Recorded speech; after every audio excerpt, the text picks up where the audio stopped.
What's up, New York? Who's excited to be here? I am. I'm excited to be here. I'm from San Francisco. Just got off the plane like 2 days ago. It's great to be back here. It's great. There's so much life. Well, you're stuck with me for the next 20 minutes. And learn a little bit about infrastructure and how I set this up at Iterable.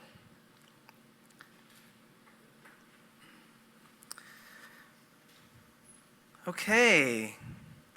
So this story is as much about me as it is about Iterable. So the first time I heard about Iterable was in 2017. I got a recruiting email. You all know the email. Like, I went through a coding interview. I think they asked me this question about how do I minimize like grumpiness with my college roommates as I'm on a road trip. Essentially, it's like a traveling salesman problem. I froze right there. I'm like, I knew it. I am not getting this job right there. Fast forward to 2022, the year we're in right now, and I got hired. I got hired like 5 years later. So my story is about humility, and it's about recognizing that it takes a community to build something truly special. It takes all of us to come together and just, trying to find out what we're good at, but at the same time, learn something about ourselves along the way. So that's enough about me. I'll tell you a little bit about Iterable. I think yesterday, Cassie, you asked me, what is the name Iterable? Where does it come from? And I said, I don't know. I need to find this out. So I messaged the CEO, Andrew Bonney, and I was like, Andrew, what is Iterable? Like, he said, well, it's not measurable. Okay, it's not measurable. Well, so I think the philosophy at Iterable is that we iterate and we want to make things better, but we need to make that first step, that first baby step.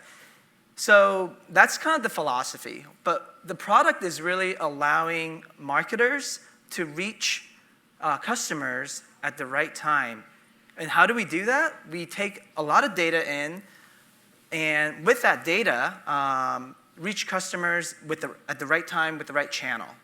So I actually learned about this last week at our Activate conference, because I'm an engineer by trade. I don't know anything about on the marketing side, but my dad did always say I should have gone into marketing.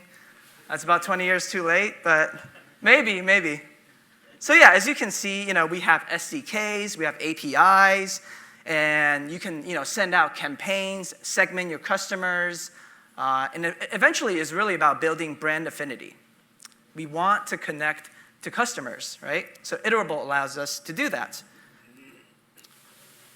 So if you take a step back, what is it? How can we reach people? It's really about user profiles, and that's where CockroachDB comes in.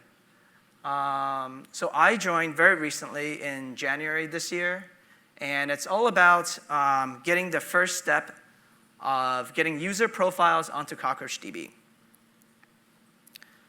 So right off the gate, the number I want you to focus on is this 4.5 billion global users that we're looking at. And here you have like a sample of Andrew Bonney's profile. So all that metadata needs to go in somewhere. So these are our constraints, right? We have some storage constraints. We have compute constraints. So this is really about scaling out as we go into Q4, as we launch and get ready to go public with it. It's going to be the default. Like all projects at Iterable is going to be storing a lot of this data in CockroachDB. So yeah, that was, I was introduced to that. So they said, okay, let's, make it happen. So I was handed with, okay, let's back up a little bit.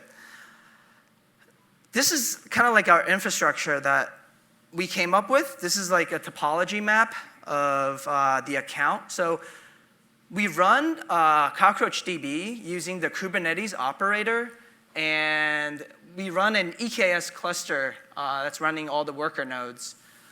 I think the important thing that I took away from this is I didn't know anything about IP address planning. I didn't really understand like VPC peering with other AWS accounts. all these like requirements that like security had and compliance had, I kind of had to like internalize a lot of that because my background is more in back-end engineering. So I took this job to like challenge myself in really understanding the infra side of things.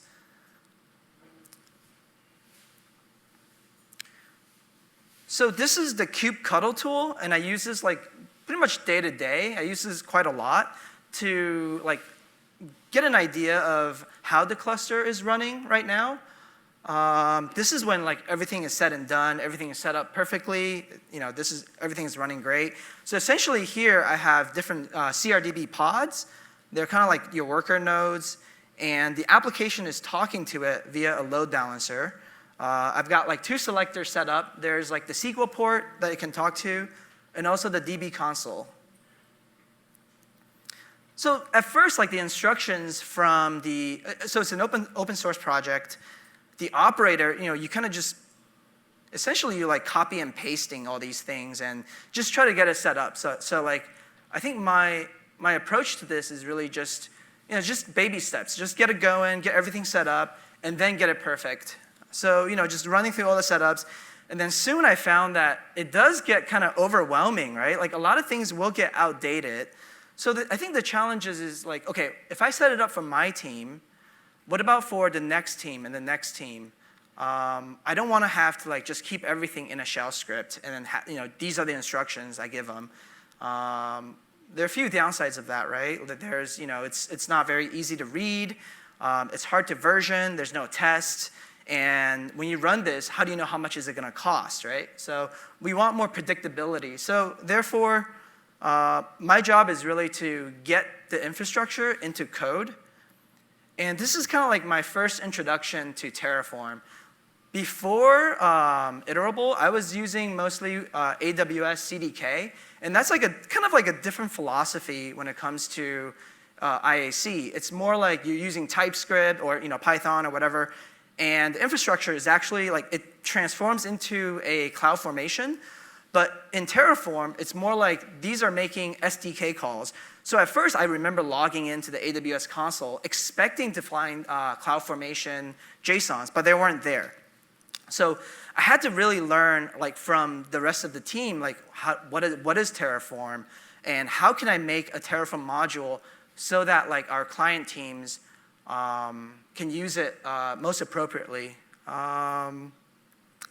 So here is really like, when you think about a Terraform module, essentially you can think of it as a function, and it's like hiding a lot of the, you know, the nuts and bolts stuff from you. Like, you know, it's hiding, setting up the IAM roles, the security groups, the networking, the auto scaling group, the launch templates. It's hiding a lot of that away from you, and you can kind of just focus on like, me as a consumer of a database in a serverless cloud, what do I care about, right? I care about the name. I care about the namespace that it runs on. I care about the versions.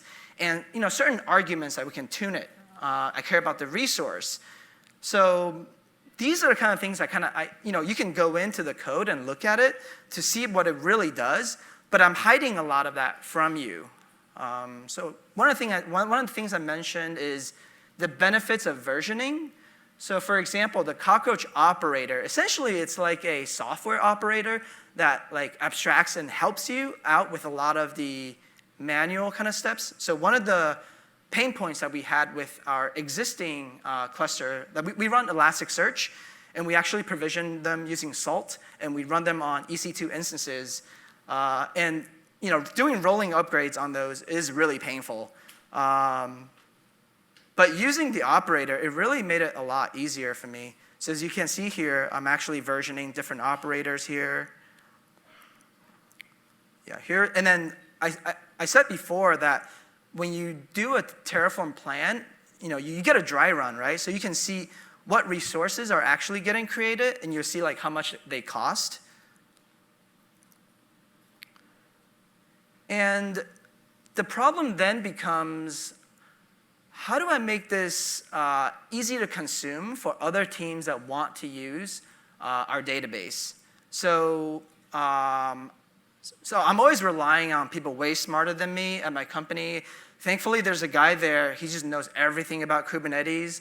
But you know, like, I joined during the pandemic, and it's kind of like you have to be a little extra to get them to help you. So like I'm always showing up, at his office hours. I'm always like, doing the little things like getting FaceTime with him so that he like knows my face and can help me out. So then he suggested I should like package this up as a Helm chart, and then deploy it as a Helm chart. So that's what I did. So yeah, here's the templates. So yeah, they told me like Kubernetes is super easy. Everything is just a YAML, right? Like it's YAML. How hard can it be? And believe me, I had such a hard time like looking up everything. I'm like, what is all this? And like, how do I get this to work? If I click this, is it gonna like destroy everything? So I think if you take away anything from this talk, it would be try to set it up like on your own local stack and just like do as much as like baby steps and REPL as you can. That helps me learn a lot in programming, and I think infrastructure is the same way. Like, yeah.